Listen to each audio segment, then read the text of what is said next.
We've all heard the same story.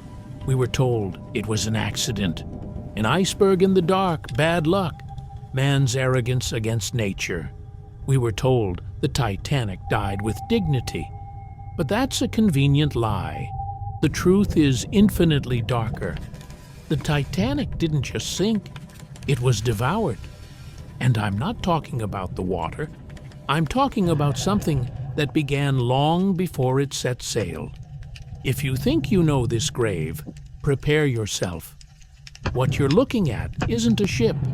It's the scene of a crime that took 2 hours and 40 minutes to complete. Look at that darkness. It's not emptiness, it's weight. 400 atmospheres crushing the myth into scrap metal. Down here, the legend dissolves. That bow, the image of human grandeur slicing through the waves. Now it's just a rusty knife stuck in the mud. We were sold the image of a heroic farewell, but the steel tells a different story. Look at the rivets. They didn't fail. They were betrayed by cheap materials in a race for profit. Let's enter. Not as passengers, but as intruders.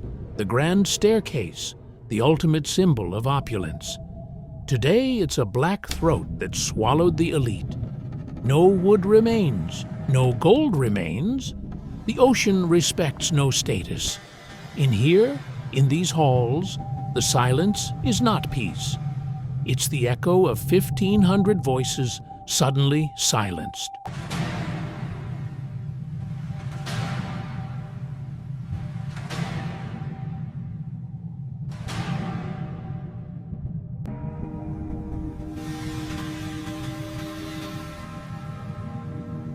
Let's go down further. Forget the violins and the champagne. This is the ship's true artery, Scotland Road. Millionaires didn't walk this way, but rather the condemned who shoveled coal.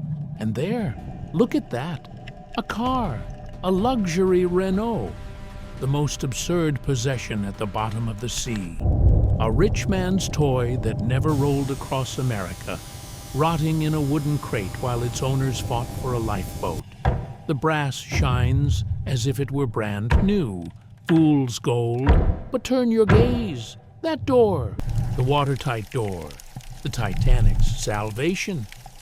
We were told it was unsinkable thanks to them. But when they came down, they didn't save the ship. They sealed the fate of the men trapped below. A steel trap designed by engineers who underestimated the sea. Here fire roared. Now there is only ice, the boilers, sleeping beasts that fueled the arrogance of speed. And suddenly, color, the Turkish baths, an untouched blue oasis in the middle of the red hell. Do you see that chair? Someone sat there, relaxed, unaware that beneath their feet, the metal was already screaming.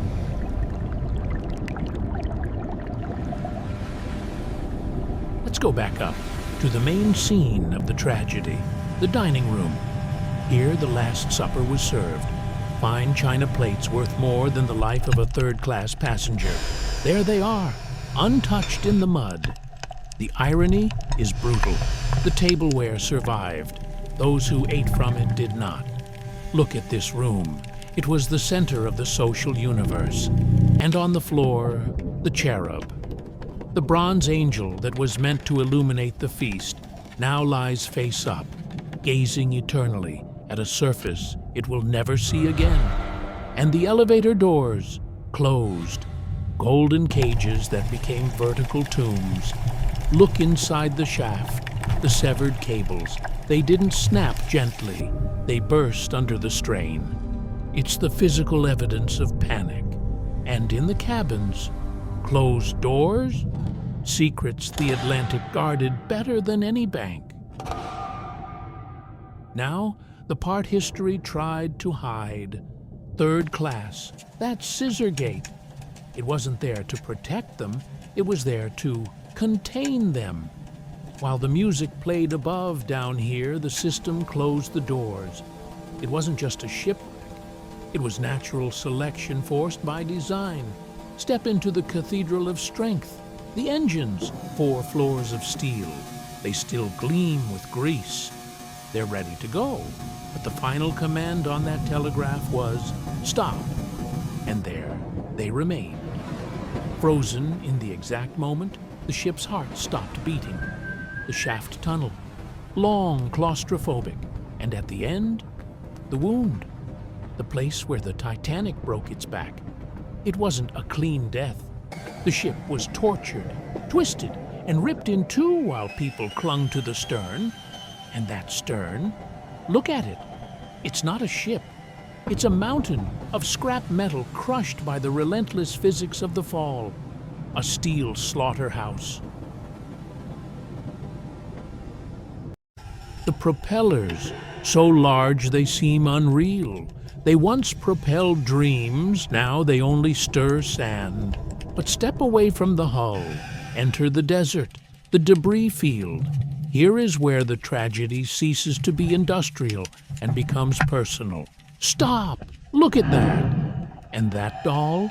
Porcelain eyes that do not blink. Mute witnesses to the terror of the children who didn't understand why the ground was tilting. Unopened champagne bottles, a toast that was never made, safes that no longer protect anything. Money was worthless that night. Gold doesn't float. In the end, the ocean taught us that we are fragile. And there, in the distance, the bow emerges again like a ghost that refuses to leave.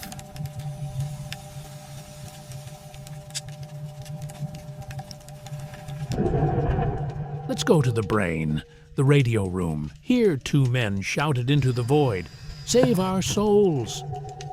But the world was too far away. Those copper coils, they are the remnants of hope. The most advanced technology of the time, useless against a block of ice.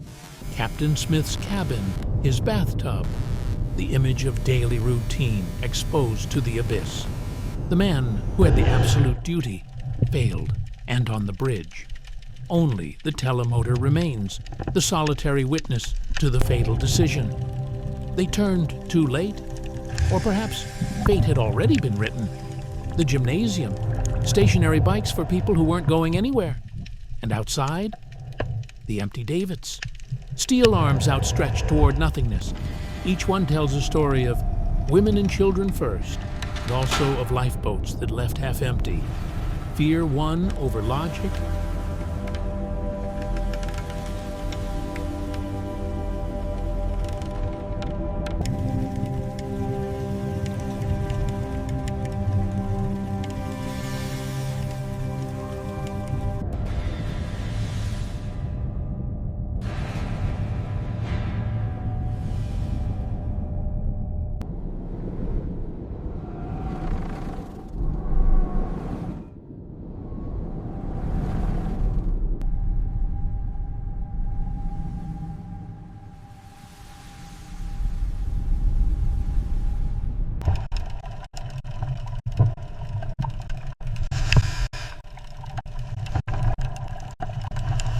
Now let's look for what no one was supposed to see.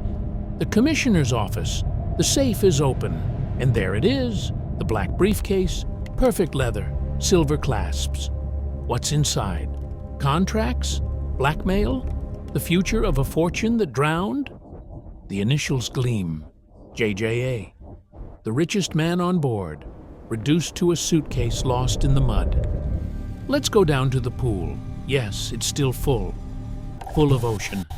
The tiles gleam as if they're waiting for bathers tomorrow morning. 6 feet deep, the sign says. A macabre joke 4,000 meters below the surface. Luxury became its own tomb.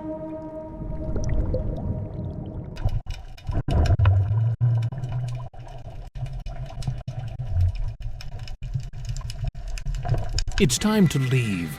We emerge from the tomb. The air feels different out here. The bow still cuts through the darkness, defiant, proud, dead.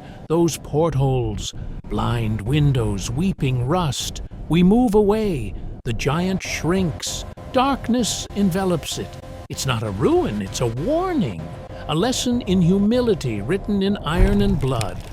Rome fell because of arrogance. So did the Titanic. We thought we could conquer nature, and nature simply swallowed us whole. The lights go out, one by one. The ship disappears, but it hasn't gone. It's still there, waiting, in the cold, in the silence, reminding us that nothing, absolutely nothing, is unsinkable.